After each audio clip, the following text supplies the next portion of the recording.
We are live. Welcome everybody to our season 2 finale of Live Lounge. Yeah! We have some enthusiastic people over there and some not so enthusiastic people behind me. They are enjoying community and food. It is one of our last Tuesdays together before. Well, it's our last Tuesday with our interns. Our interns leave at the end of the week, and they have been brilliant.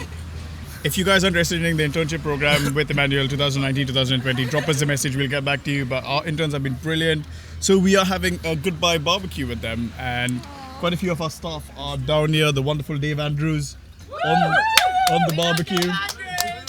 Tim Jones helping himself to more food. Thank you, Tim. Everybody's around here. Kate Virgo's also here. Welcome, Kate Virgo. Yes. With a lot of coffee. Wow, that's a lot of coffee, Kate. Is that not for me? She doesn't like coffee, so... Kate doesn't like coffee. Thank you. So, before we start, we should say this. We have a new Prime Minister. Or we have a new Prime Minister candidate. How does it work? There's a new leader of the Conservative Party. He's certified as the PM, isn't he, now? Is he? Well, I assume. Well, not yet, right? Because doesn't Theresa May have to go and hand in a resignation, and then he goes in and accepts. Okay, so there's some bureaucracy to go through. Yeah. Okay. Cool. They asked me for my opinion on the whole thing, and I suggested that this is the procedure that they should follow. Well done. I'm glad there's someone like you at the helm. This is barbecue weather, and we are enjoying good food. There is meat and coffee. And coffee. Where's the coffee from this week? The coffee from this week is where it's every Tuesday, Simon, from the Villas Cafe. Which one they do you are want? brilliant. Do you want them? Thank you. Excellent. Thanks, Villas Cafe, for bringing us coffee. Thanks, Villas Cafe. Yes. Oh, it's still alive. It's good. The temperature is 30, or coming up to it. 28, 29, 30. 28, yeah. So it is hotter than it normally is in Hove. That's an understatement. People say this feels like an Indian summer, but it's not. It doesn't really get... I don't know how to describe it, but I've never felt this uncomfortable. Oh, really? In India, no. Ah, why is that? I don't know. I kind of feel it's a different kind of heat. Okay. This feels like the sun's burning your skin. Yeah. In India, it just feels hot. I don't know how to describe the difference anymore. But people have not tuned into Live Lunch, all our 5 viewers, just to find out the actual difference between an Indian summer, the reality of an Indian summer, and a perceived Indian summer. Correct. If you have any questions, we've got some exciting things to talk about. Please drop in your questions. This Sunday at Emmanuel, we had a whole bunch of white doors appear. Some of you wrote on the white doors. Brilliant. Thank you so much for writing on the white doors. Joel, why did we have white doors at Emmanuel? So at every different location, we had these doors that were set up outside the entrance areas so that members of the public could come and just cover them in graffiti relevant to the autumn teaching series that we are doing. We're launching in September, a series at Emmanuel that will go across the whole city, and we'll roll it out online, and it will be probably our biggest ever teaching series that we've ever done, and because in terms of the scale, in terms of the numbers that we're going to reach, in terms of the length of the series, all in one go in an autumn term, we're punching hard to really speak into the theme of how Jesus connects with people's mental health, how Jesus connects with people's ordinary anxieties and troubles, and the sort of things that I guess increasingly we're getting more comfortable talking about openly as a culture and as a society, but we want to do our best to help people to see how this can be served well by the person of Jesus, by who he is, what he came to bring, what he came to do. And we want to talk about anxiety, we want to talk about stress, we want to talk about all the various struggles that people go through mentally that are associated with financial challenges, with politics and government, with Brexit, with sex and relationships and family. And so we're going to just go through each of these items over several weeks, really from September through to kind of Advent time, talking about this. And it's the title of the series is On Your Mind. So with these doors, what we did was we got people to write down on these doors different things that occur to them as concerns, things that they struggle with, things that are on their mind, things that cause them anxiety.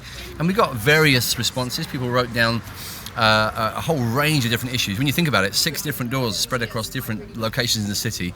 So it's 5 locations and 1 service that does a morning and an evening service, so 6 doors. What did you notice about some of the things that were raised? Is that my drink or is that my drink? I think that's got less in it. So. One of the people who was helping us with the doors said that she was really moved by seeing some of the stuff that was written on the doors. Just people who are being so honest and vulnerable and saying, these are some of the things that have caused me anxiety, or have and it was like, wow, I didn't know you were going through this. If I'd known, I could have said something, or I could have helped, or I don't know, could have done anything better. Yeah. And so you have a range of stuff written on the doors, from, I guess, like fun, silly stuff. One of the fun ones was paper straws. Obviously, that's causing some of the anxiety. He feels burdened with having to do the environmentally conscious paper straw. So it's not that they have some kind of magical sort of power. And it's clearly not. So, and yet at the same time, they are a bit difficult to use if you've got your paper straw in a cup of drink for a prolonged period of time. So this young man is being burdened by this paper straw dilemma that he first world problem or is facing. Problem. But there was also some really taking my life. Will I stay single forever? Will I find love? Will I find friendship? Family members that are there was some. Did you notice anything that? I thought it was just amazing because we went around all the sites just to see how it was all going, and we got to one of the sites, and I'm sure this happened at all of them, but people just really engaging with non-Christians walking past, and people being like, oh, what's going on here? Especially at the marina, they were like, what's going on? People going in to see a film, and they're like, you have church in a cinema? All these different questions, and people asking about how they can get involved in the autumn term, and I think it's just really encouraging. Brilliant. It's good. Brilliant. It seemed like people enjoyed writing stuff down. Personally, it's like quite therapeutic. Just like, I'm going to write this down. This is the thing. And even the act of that, like how often do you actually write down? We just leave it in here. So I don't know. There's a couple of exercises. Very good. So we've got a few weeks until the series starts. The series starts on the 8th of September. A few weeks to kind of decide what we think about this stuff. Exactly. Yeah. Look up a few Bible verses and just kind of sprinkle them on top of carry What on. do people do with the information in the meantime? That we're starting the series on anxiety and mental health, and what's on your mind in September. What do they do about it? Yeah.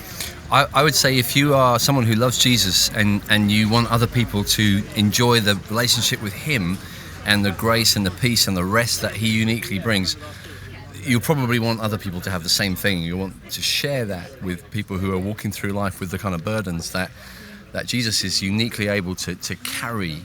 And so you want to start praying and start thinking and start planning to invite people and reach out to them as a way of sharing the gospel with them. This material is unique. Every time we've done a big autumn series at Emmanuel, we've pushed hard to tell the city, this is for you. This isn't for Christians only. This is for you. Come and listen, come and find out.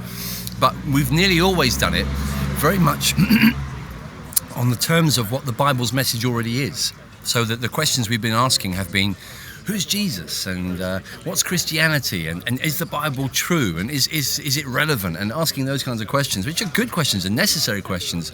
But for the average secular person living in Brighton, they're not the ones that they're waking up burning with. They're not waking up generally asking those questions. I kind of wish they were, but they're not. But what they are waking up asking very often are these questions to do with anxiety and pressure and stress and mental health and the struggles of ordinary life and how they handle them. And so we're thinking, let's straight away ask those questions. And in fact, I think it gives us a way more realistic premise on which to invite our friends and say, look, here, this is something that is directly relevant to you. And I think we'll find that people will agree. So personally, how do you feel equipped to handle these big questions, or the issues that it may raise up, or even asking somebody what's on your mind, and some of the, maybe somebody is thinking of taking their life, or there's something quite a weighty series that you're taking on. Do you feel well equipped to deal with all of this stuff? No, now you've said it, I don't think I am. I think maybe we won't do it. Okay, we're going to do a series on knitting, and actually, I think we'll do a series on aspects of Old Testament circumcision. No, or something like the sacrificial system. Guys, we just said circumcision on live Instagram. Of course we have. I think... Nobody said anything. They're just used to you saying circumcision. Yeah, that's right. It's because I say nothing else. This is the only time in the week when I don't talk about it. I think what the honest answer is that no one is sufficient for these things. That's something that we constantly have to go back to God and rely on Him for help to communicate on these matters. It's necessary to actually start by knowing that we're not sufficient. That's one of the things that's unique about the Christian message, that we're all constantly at our best when we're relying most on grace, when we're most dependent. So I don't think we come to this theme with authority that comes from recognized expertise particularly. We might have grown in a solid knowledge and awareness of what people are going through. We might have studied a little bit of psychoanalytic theory or neuroscience or cultural trends. We could do some of our work on that, and we do work on that. But actually, what makes us sufficient, what makes us prepared and equipped and qualified to speak about this in a way that's helpful to people is the fact that we don't have the answer. The answer is actually in the Jesus that we present to people. And our job is to keep offering them Jesus, presenting them with Jesus. And in a sense, anyone who's been given the Holy Spirit and the call to do that is qualified, but only because of grace, not because they achieve something in themselves. But you've also said that in the series of verses that you're going to be preaching on, Jesus does say a lot about your mental health. Absolutely. And about what's on. So he takes mental health very seriously. So this is the perhaps the unexpected thing, I guess, for us as a culture is that we might think that we've made some kind of progression away from Christianity by being able to talk authentically and openly about what's really going on inside. We perhaps associate Christianity, the Bible, church, religion, whatever, with a kind of conformity, with a kind of ultra inauthenticity, which is all about presentation, all about outward conformity with rules, and it's not really about what's going on genuinely on the inside. The truth is the opposite. Jesus himself came to help us to see our inward need, and so much of Jesus' teaching is directly relevant to people's inward needs, to their mental health, quite frankly. It might not use exactly that language, but if you read the teaching of Jesus in the Sermon on the Mount or the passage that we're going to be getting to by the time we start the series, at the end of Matthew's Gospel, is probably one of the most powerful sort of invitations to humanity to consider our mental health and to consider Jesus himself as the ultimate physician, if you like, the ultimate healer, the ultimate blesser, the ultimate one that can bring us back to wholeness and balance that only comes to us through him. So good. And we were talking to Steve Fawn earlier, who kind of heads up our pastoral support here at Emmanuel, and he was talking about signposting people towards the GP and towards experts in the field, partnering with certain charities and organizations in our city to really create resources and to help people, because you're right, we aren't experts in dealing with. I guess in some ways, if somebody needs healing, yes, we pray for them. We talk to them about Jesus healing them, but we also send them to the GP. And we also prescribe. We don't prescribe the medicine, but we encourage them to take some medicine. So you don't prescribe people medicine? No, I don't. I try, but after that case incident, which we don't mention on live lunch. That's right. Keep that. Wouldn't ever mention that. So we don't want to talk about that. But I think just to know, just for people to know, if you've got questions about what are you guys doing with. There are pastoral teams and structures and people in place where we can serve and then we can help people, but I know that's only to a certain degree, and then we start pointing people towards. Most of our advice would just be go and have a sabbatical. That's what we're basically saying all through the time. Simon Braden's actually already started to do that. Simon's going on sabbatical. He's actually going deliberately with a view to spending enough time to grow some facial hair. He's found that what he can't do is grow it while there's people around. So going away for a few weeks gives him the chance to just grow it, and so hopefully when he comes back he'll look like Adam James, who is behind the camera doing the Instagram. I feel like that's the kind of demon that needs to be cast out through prayer and fasting. So I feel like it's a bit beyond us. It's more like a Jesus intervention. Brilliant. So Again, we gave you blessed cards on Sunday. If you haven't received a blessed card, then please grab one on Sunday. And we encourage you to put down 3 people who you want to really pray for and serve and bless. We are Emmanuel.com/bless to understand why I'm saying bless so many times. And then really start praying from now and start the bless process. The bless thingy. What process? Bless. The bless process. We are Emmanuel.com/. How do you spell that? Bless. And it's bless How do you all spell capital. that? What? Bless. B Yeah. L Yeah. E Yeah. S Yeah. and another S. Very good. What Begin does it with prayer, listen, eat, serve, share stories. And again, you might want to know what that means and find out a bit more. We are Emmanuel.com/bless all capitals. Bless. Bless people. Bless. Bless. Changing tack slightly. What is coming up next week? New day. Yeah. So we're going away this weekend, and I'm sure there are probably people on the campsite right now. I should know that, but I don't know that. But it's There are. it's The good. big top is up. The big top is already up. Yeah. That is something else. That is a thought. Adam and I are going this evening. Simon, the big top is already up. Okay. Better write some songs. Better write some sermons. Do some shopping. Get some nice clothes for. There you go. What are you the most excited about New Day? That's such a good question. Other than spending a week with As me. I get older, the thing I really care about is the milkshake. Actually, Yeah, it all boils down to that, really. That's what I care all about boils the most. down to a milkshake. Yeah, See what you did freezes there. up.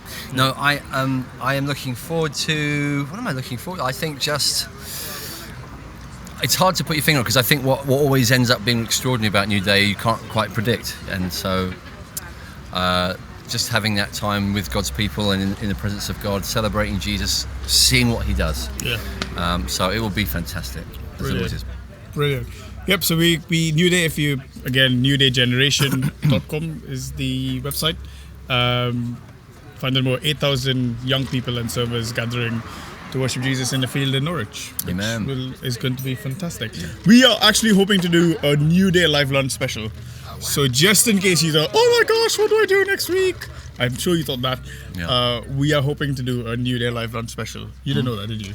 No, but I hope it's in the diary. So it's just It's fine. don't say that Fine. nobody tuned and try and capture a bit of a feel of what New That's Day a good is idea. and do live lunch and talk Excellent. a bit more about New Day. So we've come to an end of season 2. We're going into holiday time. What are your top tips on resting? Wow, you didn't tell me you're going to ask that. Always be I prepared don't tell you to about answer anything questions. that I'm going to ask. So yeah, what was my top tips on resting? I would say genuine rest is found in God's Son, in His provision for us, and so This son? no, but Also this son helps. He's in charge of this Son, so it all fits together. I would say Can you imagine if all the son references in the Bible are actually talking about S-U-N and we just sort of we all misunderstood. Yeah. We all got thoroughly confused. in the sun there is life. Yeah, gosh, we better check that. It's worth someone checking that, maybe. No, I would say, do you use any? Do you make sure that over your period of time off, whatever you're doing, don't underestimate the value of just spiritual space, getting space to enjoy God. That's an obvious thing for a preacher to say, but people don't say it, and it's important to say it, and it's just so valuable. It will do you good, do so much good. So there's that. I would say enjoy people who help you laugh, help you to relax, have fun. Yeah. For example, and yeah. What would I say? Read. I think we've got to remember that the Bible does teach a lot about rest. It does. It does talk about enjoying Yep. God's creation, Yep. enjoying the gifts of God that He's blessed us with. It's so fascinating, isn't it? That the Bible always seems there's a lot of abundance in Scripture. Yes. The parables that Jesus shared was so many scenes. A son asked for inheritance, He gave him his inheritance. And there seems to be a lot of giving in the Bible. And so enjoying what God's given to us, the gift of His Son, the gift of His community, the gift of even just finding things in your rhythms that you enjoy. Yeah. So use this as a time to enjoy, Yeah. find good books to read, watch good spiritual movies. disciplines on holiday? What about them? I think you should give those a break. Yeah. I think no. That's exactly what I mean. So I'd say make sure that you have a some kind of way of just connecting with God in the midst of it all.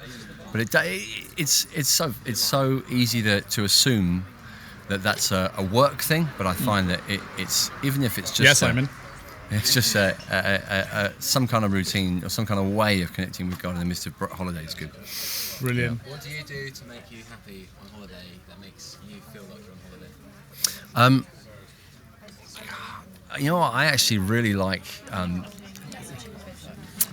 Justin Bieber. Yeah, Justin Bieber. What do I like? I think for me it is going to be evenings where you sit out late with your family with food and drink and music on, and you stay. If you're in a hot place or a sunny place, to stay up till late and tell stories and remind each other of things and laugh a lot. I think that sort of stuff with the kids is about as good as it gets. So I just assume you always like sat down with your Bible and gathered them for mini church prayer time. Yeah, all dressed in suits. You do communion this evening. Especially the children. My wife with a handkerchief on her head. And, that's everything very like important. that. Head covering. That's right. Just make sure you don't have your head covering on when you do that. That's session. true. That's very important. Yeah. Thanks so much for joining us for season bless 2 you of guys. Live Lunch. Josh, come stand next to me, please. I can't be the tallest guy in the whole world. Please, just for a moment. We're just about to sign off. Kate, come stand next to us as well. Whoever wants to come stand next to I want to us, say to all the everybody that interns, there are other people everybody that are tall jump as well. in. Let's all get a goodbye short. Tim Jones. We love Tim Jones. Thanks everybody. They're being profound. Let's It's know okay. fact Lot Tim is more. from Jamaica. Oh, wow. Tim Jones is from Jap- Actually, commonly known. There are goodbye from all of us, and we look forward to seeing you in September. Yeah.